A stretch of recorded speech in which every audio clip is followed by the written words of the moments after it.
I run away, I think I'll go back to that place I stay. Play on the server the TimeShot way. Hello people, it's Poet, and we're back on TimeShot.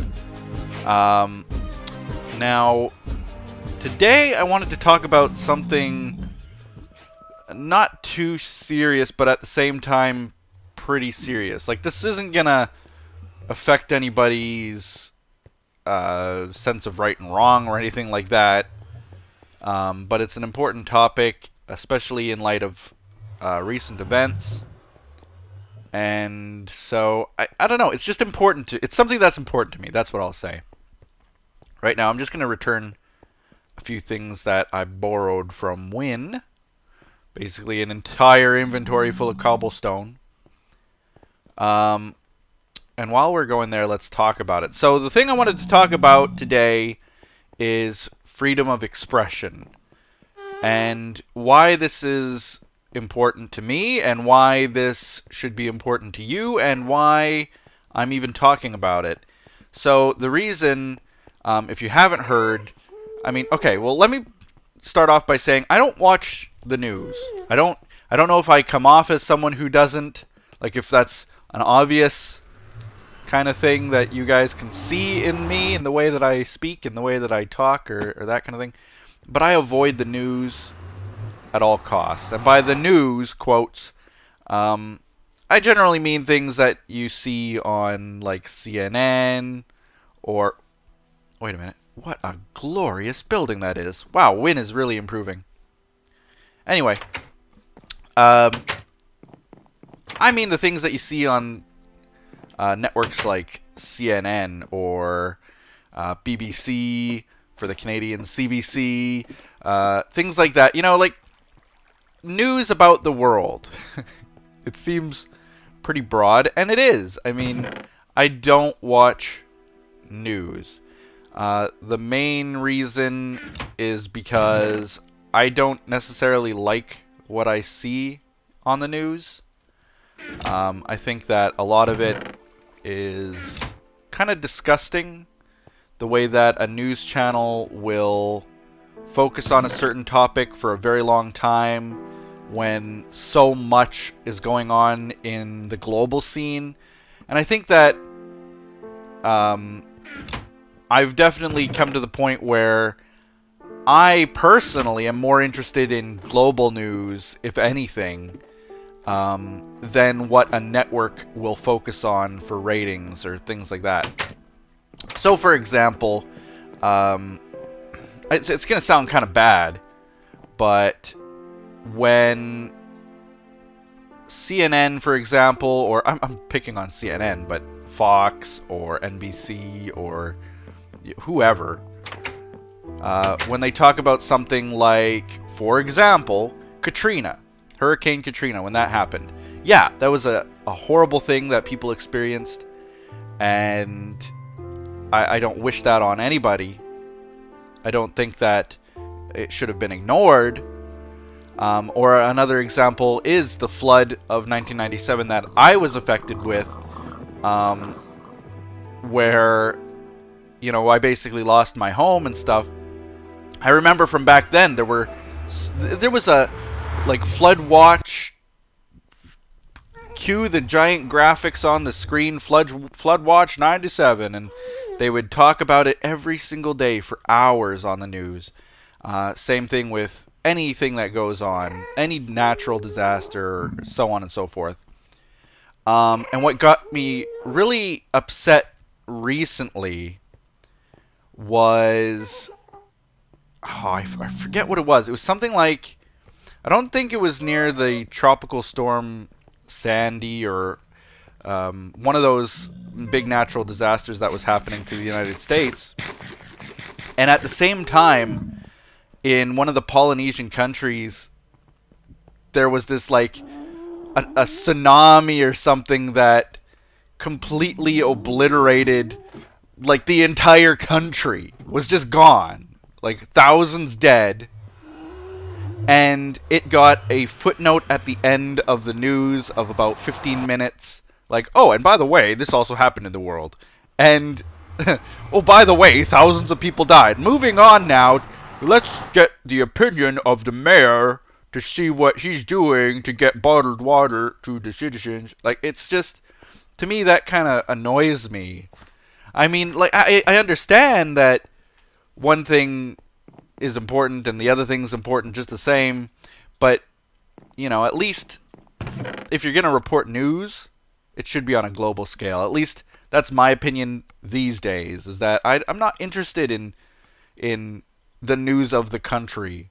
I'm interested in the news of the world. And if you're only going to give the news of the world a footnote at the end of your reporting, not interested. So that's what I mean. Like, I'm not trying to desensitize people, or not, that's not the right word, but I'm not trying to kind of suggest that one thing that is being reported in America isn't important the same, but I'm just trying to say that, you know, other things in the world are equally as important. And I think that I'm at the point where I'm interested in that kind of stuff. And since the news stations really aren't, I move on. So, with that in mind, I want to say that with the recent events that happened, I'm not 100% sure on all the facts. But what I do know is that there's been an outpouring of support online, and that freedom of expression was threatened. So the facts, as I know them, and like I said at the beginning of this, for that whole long rant, is that I don't really watch the news. What happened is that these artists, or at least, I think one, you see, this is where I really do wish I had read up on it a little bit more first. But these drawings were done, depicting, well, it is suggested that the drawings were depicting the Prophet Muhammad. And as you may or may not know, in the Muslim religion, it is often, well, it is always not right to depict any of the prophets. It's just not something that you do.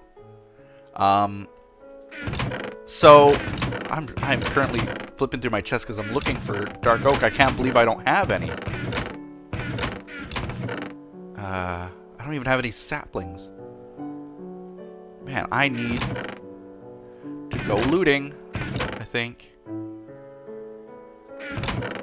Okay, I'm gonna head to Fabe's, and I'm gonna grab some bone meal from him, and then I'm maybe gonna run all the way to Wynn's house again, because I know she has dark oaks that she plants over there often. Alright. Oh, and I better pick up some food there too. So anyway, this is something that people need to understand, because right away, a lot of people are blaming an entire religion. They're blaming the entire ideology of the religion, and so on. And kind of, it's funny, it's almost ironic, they're trying to remove one religion's freedom of expression by asserting their own. You know, like, you can't go and say this religion is wrong, and so on and so forth, because of the actions of a few extremists. There was someone on one of the news stations this morning I tuned into. Like I said, I don't watch the news, but I tuned in just briefly. And they said that it was a drop in the bucket. That if it happens, it's a drop in the bucket. It's really like the smallest percentile of people are going to be extremists. It's like suggesting that the Westboro Baptist Church speaks for an entire religion, or that the Nazi Party speaks for an entire country. It's just completely not true. But people will believe that. So, kind of the background story is that, you know, you're not allowed to draw pictures. You're not allowed to depict images of of the Prophet Muhammad. And just like you're not allowed to depict pictures of the Prophet Moses, and so on and so forth. And the reason, it may sound kind of insane, but the reason to me sort of makes a little bit of sense out of respect. It's done out of respect not for the prophet in question in these religions, but for the respect of God.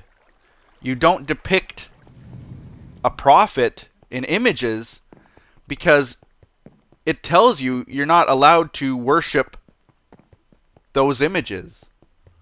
You know, you can't worship somebody more than God, is what the religion is telling them. So you can't start having images of them, because you may start to worship them, and that would be against the religion. You see, that's something that I think that a lot of Christians can relate to, because, you know, the Ten Commandments, you can't worship graven images. So it's not like it's something bizarre and strange and weird that Christians can't relate to. It's in fact right there, point blank. And I think there was another reason behind it as well. Respect for the prophets as well, in that, you know, humans, well, we're all human, but the followers, the worshippers, they wouldn't be able to do justice to those prophets by depicting them. Like, they're so grand that you can't do them justice by drawing a picture about them. So that was kind of the other reason. But mostly because, you know, if you start drawing images and worshiping these images, that it would be quite kind of not right.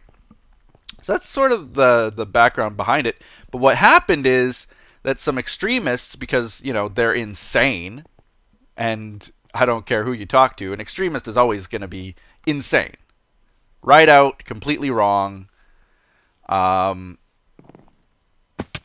happened is they, I guess, kind of took it the wrong way. And this correspondent they were talking to, who herself, she follows that religion, she was saying, like, no, that's completely, they were way wrong in every way. They completely misinterpreted everything. They are just, they're wrong. You know? What more can you say? They are wrong. Because it's meant to promote the worship of God, and they are skewing it to say, well, you can't depict him at all. How dare you? We're going to kill you for it. So, did I ever get to what the news was all about? Is basically that someone depicted the Prophet Muhammad, and as a result, at least that's what they're assuming is the main cause, and I would assume so too. What happened is they were, as a result, murdered. Which brings the entire freedom of expression into question for a lot of people. And not surprisingly, it doesn't harm freedom of expression, it makes it stronger, is what I've been reading. Nobody is basically saying, hey, we're not going to draw any more pictures anymore because we might be killed for it. In fact, it just makes people stronger and saying, you know, not only am I going to draw pictures more, I am going to, like, I'm just going to go nuts and never stop and draw more controversial pictures and go further than I was before. And, you know, it makes people stronger, things like this. Oops, a little blue flower.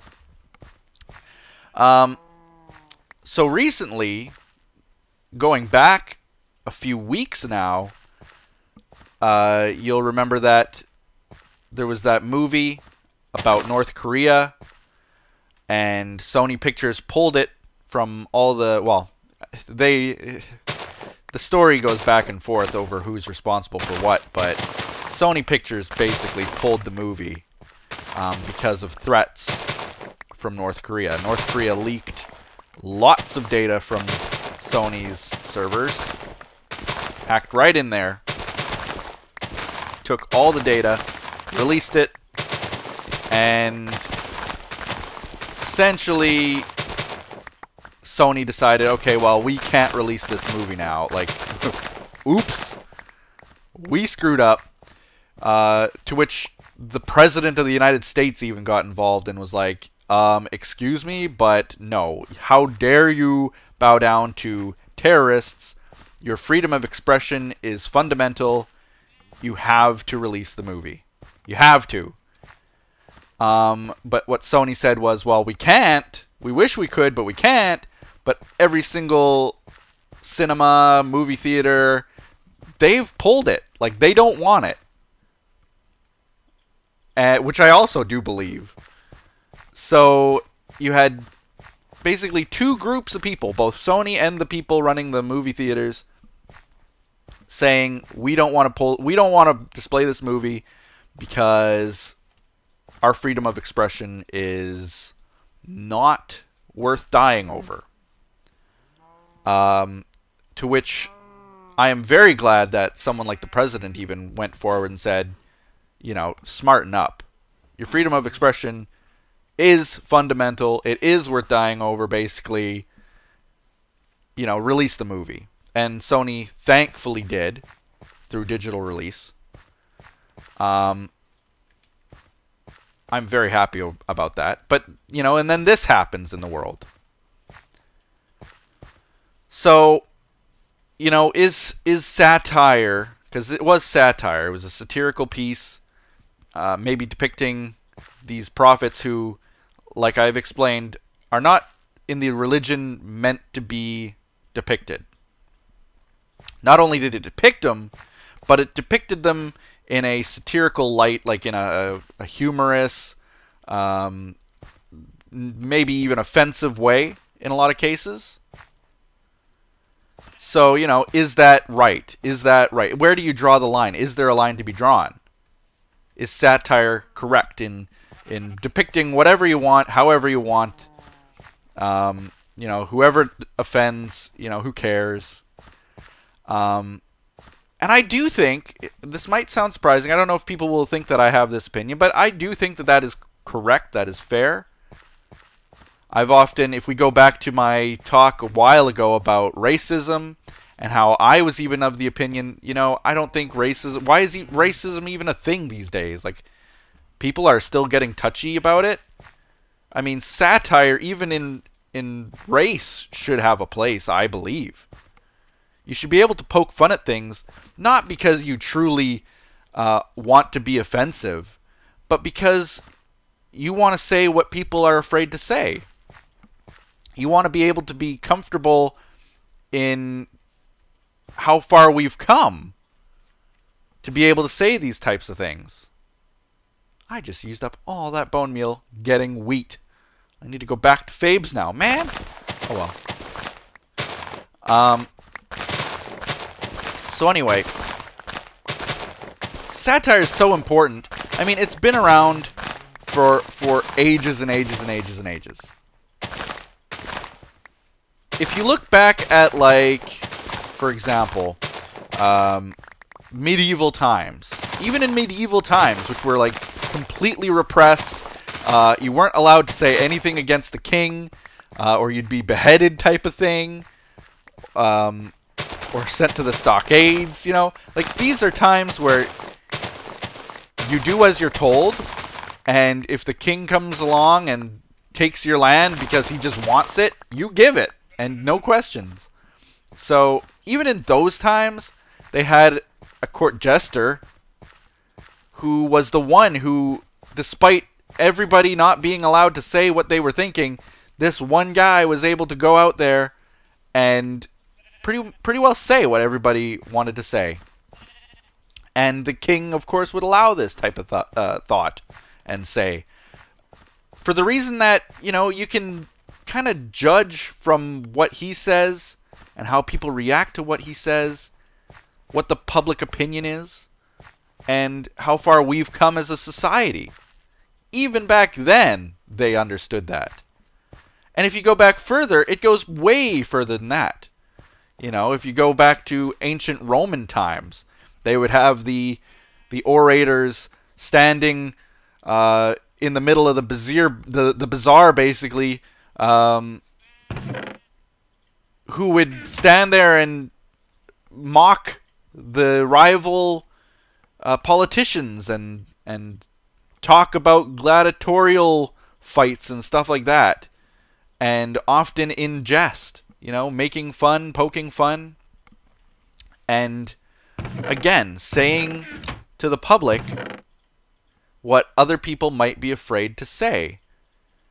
Even back then, we're talking like the year 60 BC, even earlier than that, I would say, because the Greeks were the ones who basically perfected public speaking. Ancient Greece. It's crazy. It goes back so far, and even today, here we are, literally thousands of years later, and it's still being called into question. And that, to me, boggles my mind.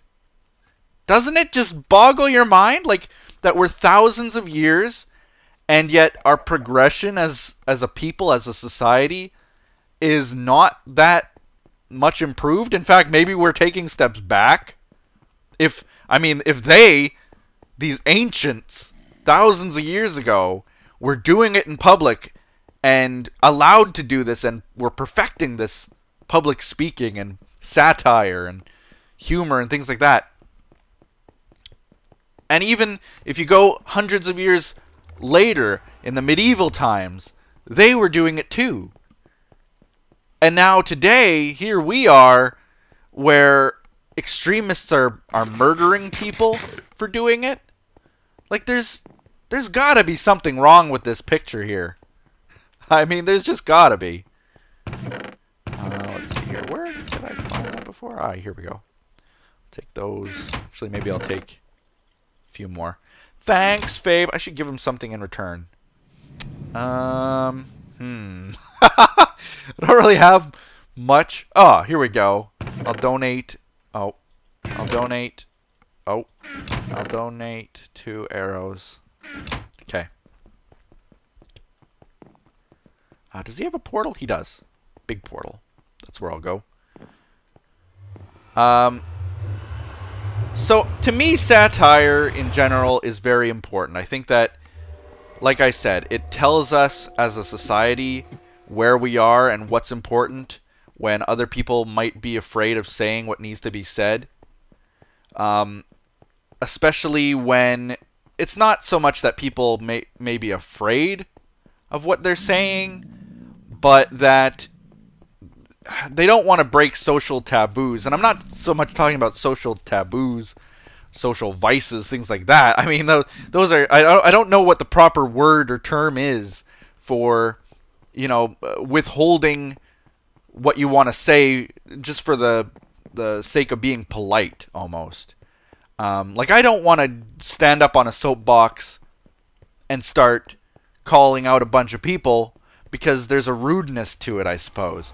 And that's where satire often has its place, at least in my opinion, is that it can say those things on that soapbox where, through my wanting not to be rude or wanting to be polite, I wouldn't say those things normally.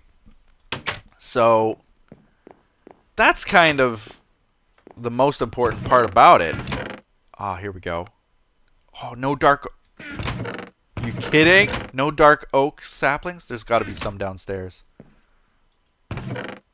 No. Ah. Please win. Please. Please. I walked all the way here. Oh, no. You're kidding me.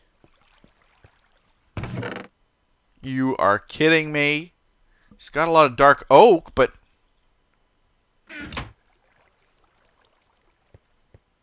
Wait. No. No. No. You've got to be kidding. Ah. Okay.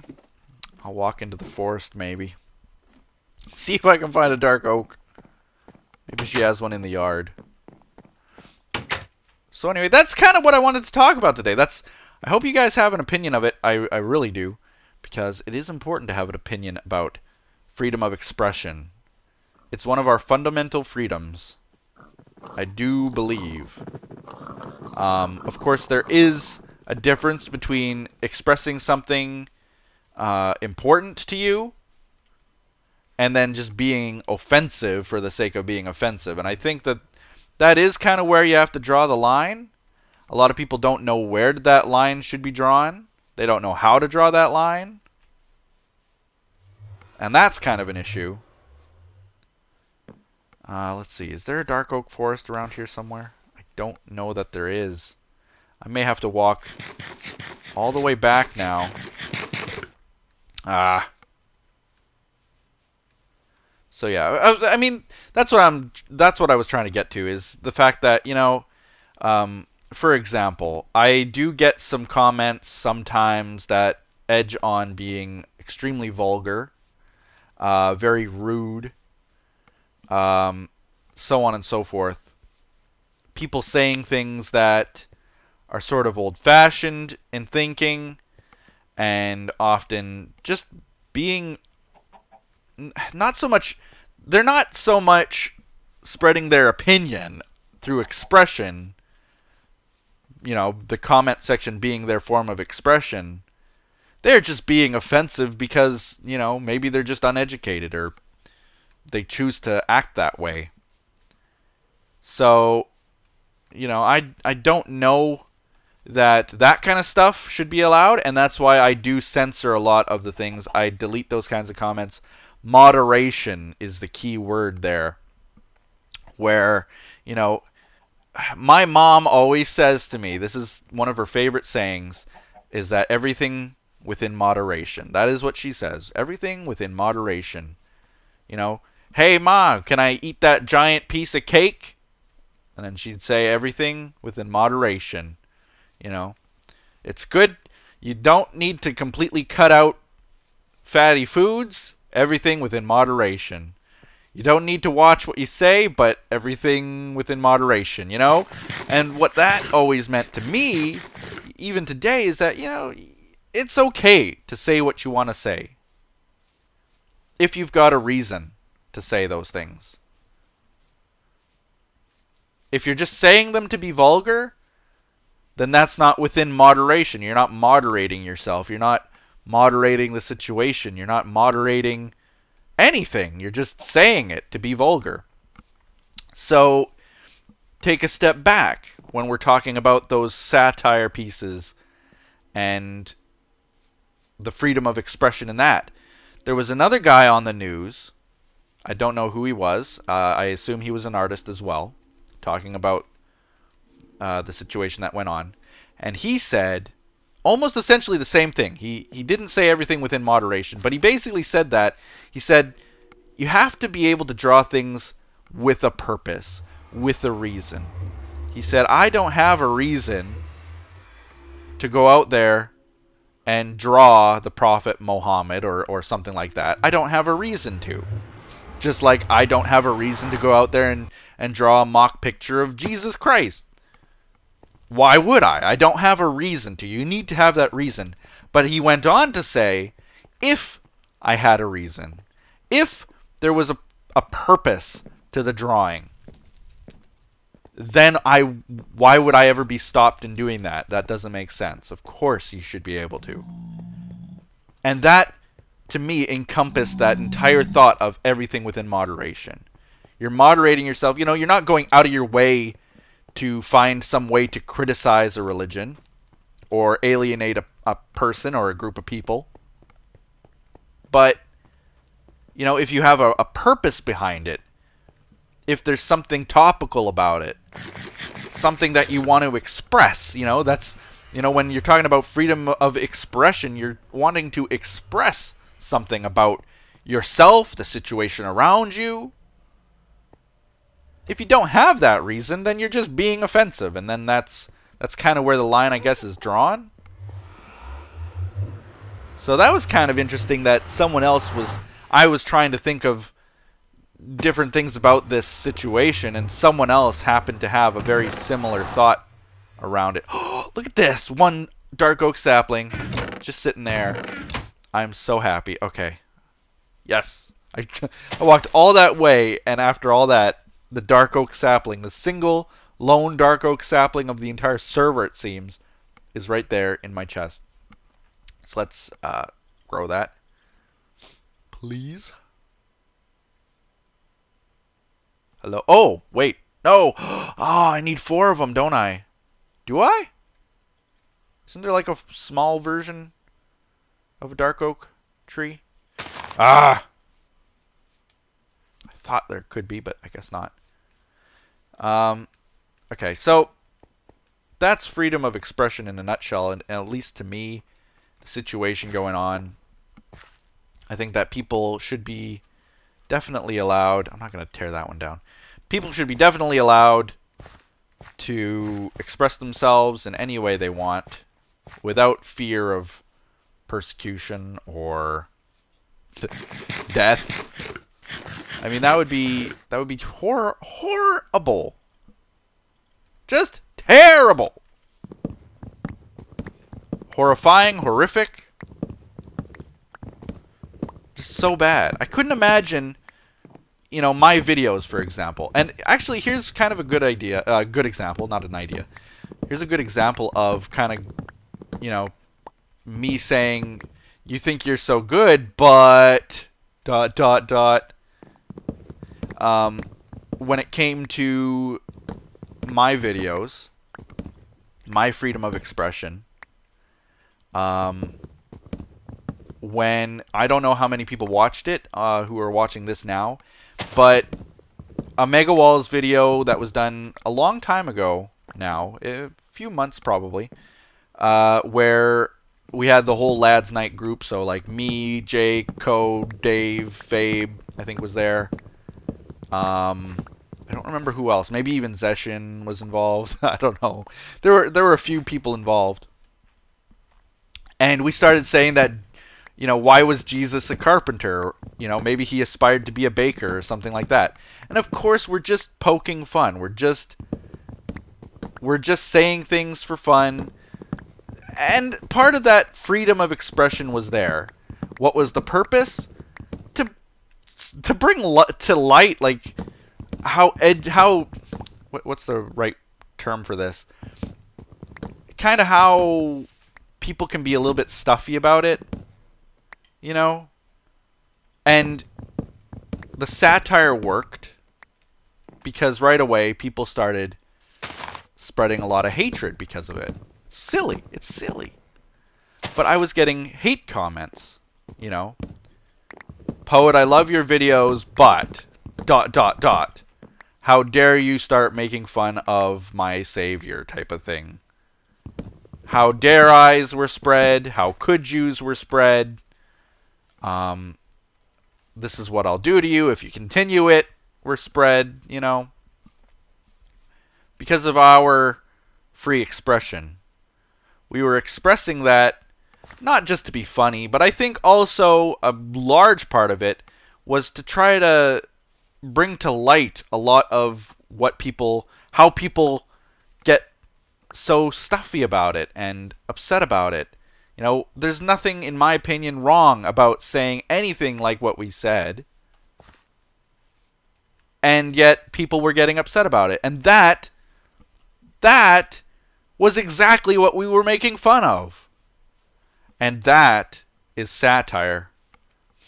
So, you know, if we look at it that way, it was just kind of funny how the satire worked.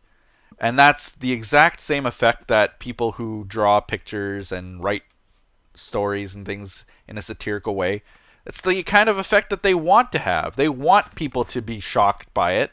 They want people to be kind of drawn in by it and offended by it or released by it. Kind of opened up, their mind opened up to the idea that, hey, wait a minute, it is kind of silly that we think this way or say these types of things.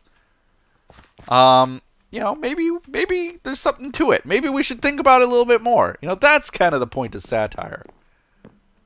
So, with that in mind, even my own videos have been subject to a little bit of criticism because of satirical purpose.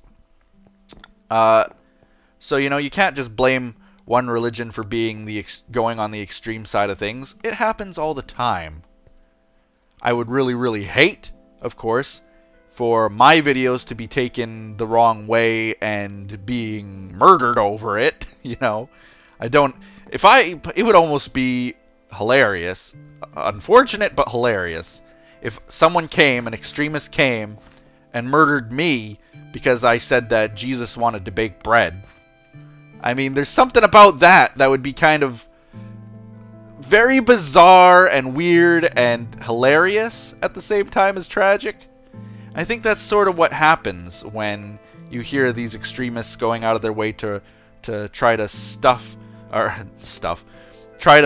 out the freedom of expression, is that, you know, they're basically trying to kill people for having fun. And we can't allow that. So, that's all that I wanted to say about it.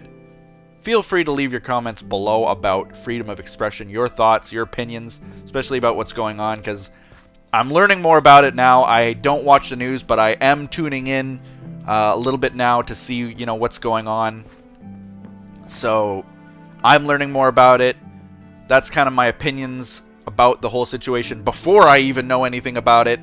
So that's that. I have all the materials I need now in my inventory, I think. I'm going to grow some more dark oak trees, maybe just over here, and that way I'll be able to build the roof and stuff, which is kind of where I am stuck right now because I don't have enough resources. So, in this little episode where otherwise I would have done all of that off camera, running back and forth, grabbing all the dark oak, you guys got to come with me, hear about freedom of expression. And we'll see you next time on TimeShot. Bye-bye.